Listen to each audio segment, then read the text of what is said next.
Estoy muy apenado, me ha pasado lo que siempre me pasa. Estaba muy concentrado, pero ¡ay, ay, ay! Me colgué la dama. Dios mío, he perdido la dama, colgada en el medio del tablero. Y ahorita tengo que jugar sin dama hasta que empiece el próximo juego. Fui campeón en Jalisco, invicto en Guadalajara, y ahorita por apurado voy y me cuelgo la dama.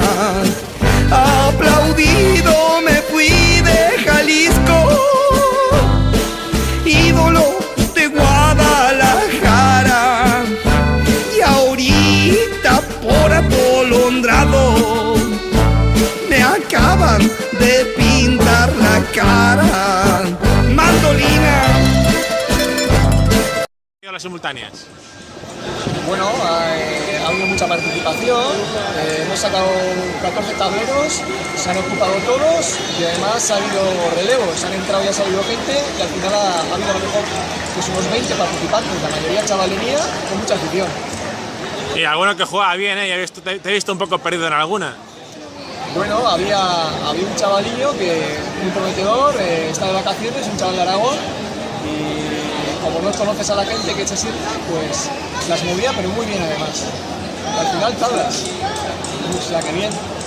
Muy bien, Javi. El próximo año que viene, más. Eso es, eso esperamos todos, que siga la afición.